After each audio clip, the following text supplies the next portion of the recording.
विपक्ष ने हमेशा से जब जब एनडीए की सरकार कोई भी ऐसे कानून को लेकर आई है या ऐसे बिल लेकर आई है या ऐसे संशोधन लेकर आई है जिसने समाज के गरीब वर्ग को मुख्य धारा के साथ जोड़ने का कार्य किया, विपक्ष ने हमेशा इसको लेकर भ्रम फैलाने का काम किया।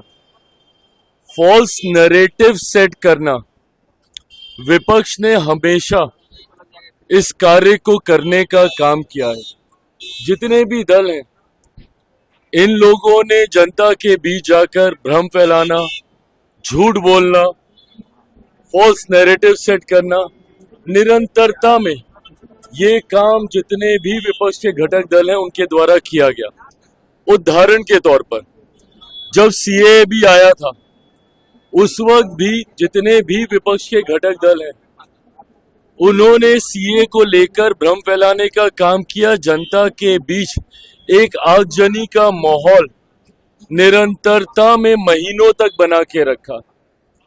उस वक्त भी मैंने सदन के पटल में कहा था कि हाथ कंगन को आरसी किया, आने वाले दिनों में अपने आप पता चल जाएगा कि इससे किसकी नागरिकता गई। सीए एक ऐसा कानून था जहां पे उन देशों में रह रहे अल्पसंख्यक लोगों को नागरिकता देने वाला वो कानून था, और इन्होंने उसको नागरिकता छीनने वाला कानून बताकर अल्पसंख्यक समाज, खास तौर पर मुसलमानों के बीच जाकर ये भ्रम फैलाया कि अगर सीएए आ गया तो आप लोगों की नागरिकता छीन ली जाएगी। लंबे समय तक झूठ बोलने का काम किया। परिणाम स्वरूप देश भर में एक डर भय का माहौल बना रहा। आज मुझे बताइए कौन से मुसलमान भाई की नागरिकता छीन ली गई?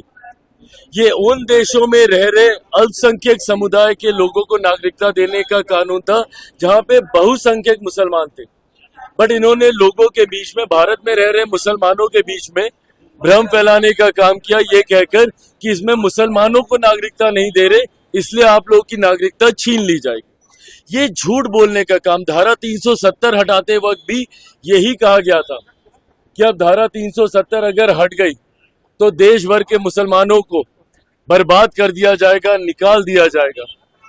जब राम मंदिर बनने की बात आ रही थी उस वक्त भी कहा गया था कि अगर राम मंदिर बनेगा तो देश भर के मुसलमानों को निकाल दिया जाएगा। सिर्फ झूठ बोलना, फॉल्स नैरेटिव सेट करना।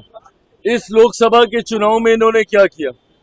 बार बार ये कह रहे थे कि अगर मोदी सरकार तीसरी बार आ गई तो आरक्षण समाप्त हो जाएगा, लोकतंत्र की हत्या कर दी जाएगी, संविधान समाप्त कर दिया जाएगा। जवाब देना विपक्ष के तमाम घटक दल, किसका आरक्षण छीन लिया गया? कहां का संविधान खत्म कर दिया गया? या फिर किस मुसलमान की नागरिकता छीन ली गई? सिर्फ झूठ बोलकर, डर का माहौल बनाकर आप अपने वोट बैंक को संभाल के रखते हैं। ये सोच गलत है। आज पुनः ये जो संशोधन विधेयक आया है वक्फ को लेकर, पुनः इसमें झूठ बोला जा रहा है कि ये मुसलमानों के हित में नहीं है, मुसलमानों की जमीन को छीनने का ये काम करेगा, जबकि स्पष्ट तौर से कहा गया है कि ये रेट्रोस्पेक्टिव है।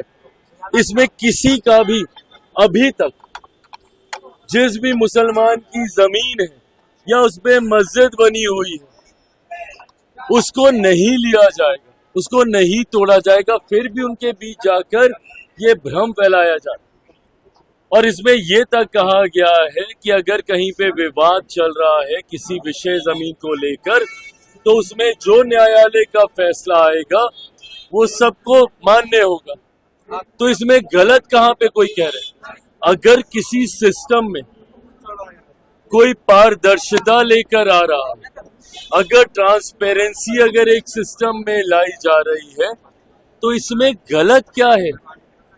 अगर आप गरीब मुसलमानों को उनका हक देने का काम कर रहे हैं तो इसमें गलत क्या है? आज की तारीख में कई ऐसे मसले हैं जहां पे मुसलमानों की जमीन का विवाद ही वक्फ बोर्ड के साथ चल रहा है, पर अफसोस की बात यह है कि उनको न्यायालय तक जाने का मौका नहीं दिया जाता था। इसके बाद कम से कम वो न्यायालय जा पाएंगे, अपने हक के लिए न्याय की मांग कर सकेंगे। तो इसमें गलत क्या है?